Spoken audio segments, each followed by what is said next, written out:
course, that was about to change. Welcome to Watch Mojo, and today we'll be counting down our picks for the top 10 last-minute changes that saved video games. What the hell am I wearing? Just take it easy. Drugs are still wearing off. For this list, we'll be going over the late additions to video games that significantly improved them and made them what they are today. Also, since some of these changes involve plot elements, some spoilers ahead. If there's a video game change you wish we'd added to our list last minute, it's not too late to tell us in the comments. Number 10. Atlus's voice actor. BioShock. Remember, all their machines will short out right and proper if you hit them with electrovolt. The mysterious Atlus is the player's guide to the underwater city of Rapture. Guiding the protagonist Jack through the city via radio, Atlus has a distinctive Irish accent, which he drops upon revealing his identity.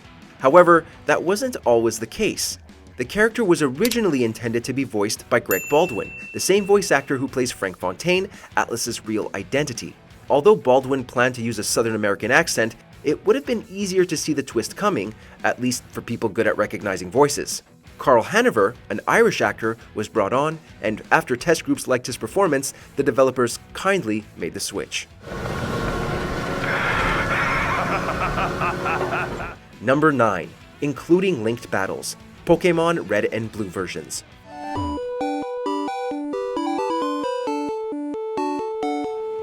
One of the biggest selling points of the original Pokémon games was the link cable, an accessory that let players join their Game Boys to trade and battle their Pokémon with each other.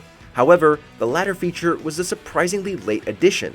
Producer Shigeki Morimoto revealed in an interview that Nintendo was insistent on players being able to fight their pocket monsters with each other.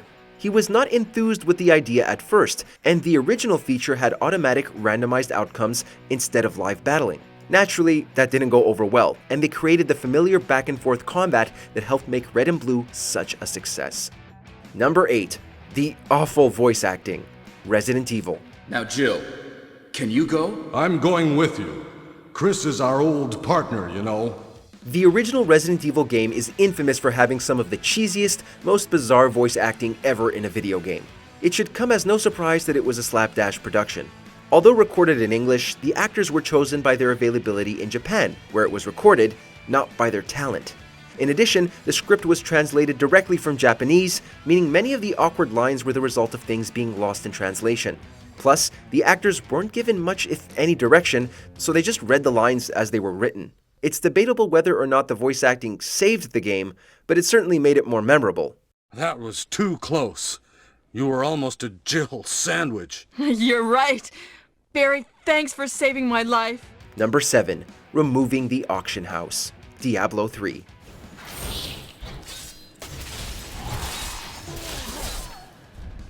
Most of these changes happened before the game was released, except this one. Diablo 3 was originally released with an auction house feature. This in-game item buying system allowed players to purchase items from the game, either using currency from the game or the real world. For a game series built around loot drops, this felt obtuse to some and even violated some countries' gambling laws. The outcry forced the developers to resign a large portion of the game, but after a few years, Diablo 3 was fixed, and the auction house was no more. Number 6. James McCaffrey returning as Max Payne. Max Payne 3. Like I said, it was a long time ago. Since the Max Payne series' inception, the character has been voiced by James McCaffrey. However, during the development of Max Payne 3, Rockstar Games, who had bought the series, announced they were changing the voice actor to someone new to reflect the character's more mature appearance. Fans balked at the change en masse. While no replacement actor was announced, Rockstar eventually announced that James McCaffrey would be playing Max Payne once again, both in voice and in appearance this time. While the game's ensuing acclaim could also be attributed to its story and gameplay, it just wouldn't have been the same without McCaffrey. Some rent-a-clown with a gun who puts holes in other bad guys.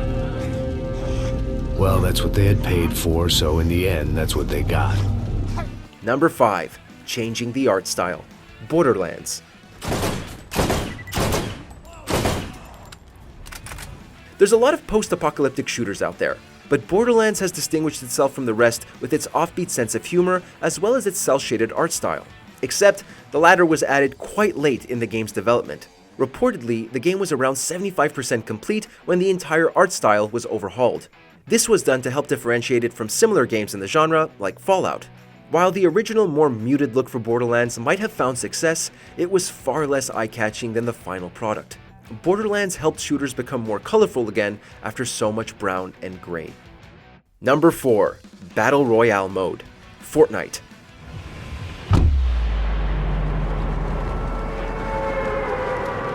We can practically hear you in the comments. What? How is that possible? Fortnite is the name in Battle Royale games. It is now, but that wasn't the plan at first. Fortnite began development as a co-op PvE game. However, the success of Battle Royale games like PUBG led to part of the team developing Fortnite Battle Royale as a free spin-off. The original Fortnite, Save the World, has since been overshadowed by the Battle Royale game mode, which has developed into a massive subculture due to being free, colorful, and having tie-ins with virtually every property known to humankind. Number 3.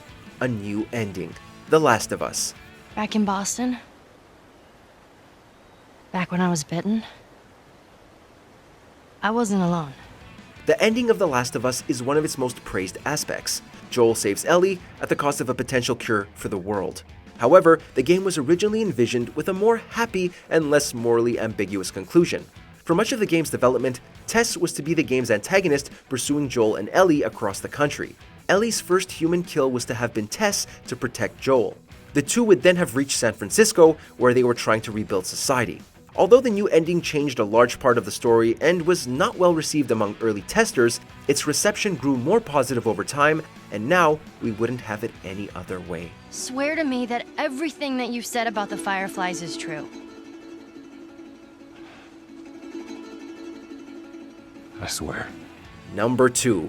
Mimir's head on Kratos' belt. God of War. Oh, then you've come to the wrong place, little brother. The highest peak in all the realms is not here in Midgard. It's in Jotunheim. This acclaimed action game had several monumental elements about it that nearly changed in development. While it was tempting to talk about how Kratos' son Atreus was nearly cut entirely, we're discussing one of the god protagonist's other companions. Mimir is a god who is freed from his imprisonment after Kratos cuts off his head and carries it with him attached to his belt. Mimir provides insight, comic relief, and early warning in battle if someone's sneaking up behind Kratos. And honestly, if Mimir's head being attached to Kratos' belt was the idea from the beginning, we'd be more surprised. Hello, Freya. Been a long time. You look well. What I did for them. As far as I'm concerned, death suits you better. I'd bow if I could, Your Majesty. Forgive me. Before we continue, be sure to subscribe to our channel and ring the bell to get notified about our latest videos. You have the option to be notified for occasional videos or all of them. If you're on your phone, make sure to go into your settings and switch on notifications. Number 1. Adding multiplayer. GoldenEye 007.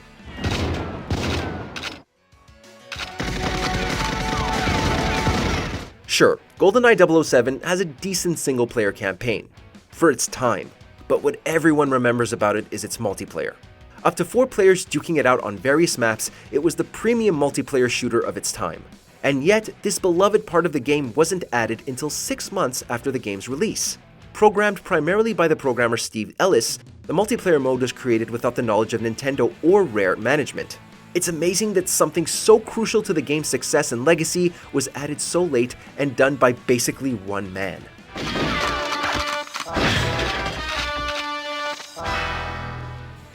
Did you enjoy this video? Check out these other clips from WatchMojo and be sure to subscribe and ring the bell to be notified about our latest videos.